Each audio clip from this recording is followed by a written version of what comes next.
Okay, Carla Babb, thank you for the update. Joining us now, former Israeli Prime Minister Naftali Bennett. Mr. Prime Minister, pleasure to have you back. So let's talk about where things stand, with your intel right now. We know there was that hit on the assembly today. Our Zach Anders reported that maybe not all members were there, but then today President Trump in the Oval Office basically is saying the Iranian military is being defeated, being totally wiped out, their capabilities wiped out, and it's only been a couple of days. So can you talk about the progress and where you think things stand?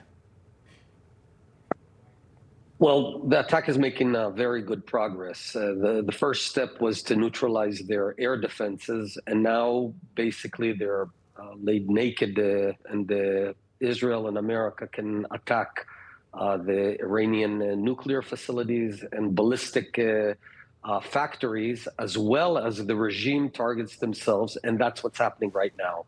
We're continuing to pound the military, the nuclear, and regime targets. Because that was ultimately the goal. The goal was to ensure that Iran can never acquire a nuclear weapon. And the best way was through negotiations. But clearly, Iran came and said, we're not going to dismantle our own nuclear program. So we're doing the job for them. Ambassador, many Americans and I'm sure Israelis are wondering how long are our governments going to be engaged in this war, even once the government or the regime is toppled? How much longer will we need to stay in the country to, I'll say, rebuild or to whatever happens next? What are your thoughts on that? Well, we're not in the business of building democracies or building states.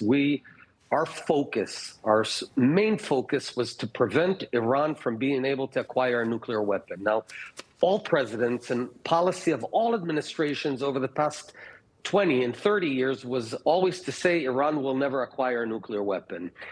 President Trump is acting because he saw that it's the only way possible to effect those words, to implement those words and make sure they actually happen, is by acting.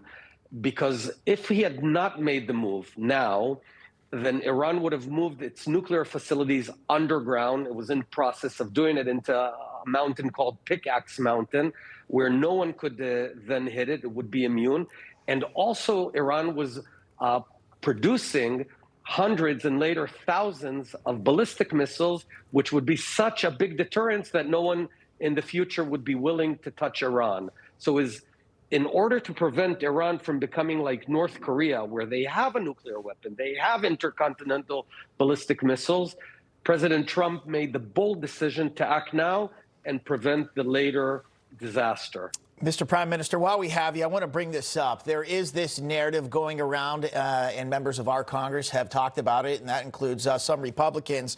Thomas Massey is writing this, quote, "The administration admits Israel dragged the U.S. into the Iran war that's already cost too many American lives and billions of dollars. Before it's over, the price of gas, groceries, and virtually everything else is going to go up. The only winners are defense company shareholders." Now, President Trump says the complete opposite, that he may have forced Israel's hand, and he made the ultimate decision on this. So what's your response?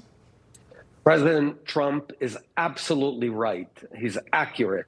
This was President Trump's sole decision, and he's acting now in order for America and the rest of the world to not be under this nuclear cloud of Iran, because Iran was moving its nuclear facilities under a huge mountain deep down, and they would be immune. So what he's doing is acting before they're immune, because, in the past, there were other people who said we will never let North Korea go nuclear, but they are nuclear because they didn't act in time.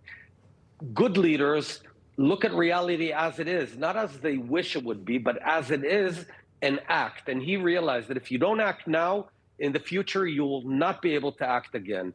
And that's how bold and courageous President Trump was. All right, we're going to have to leave it there.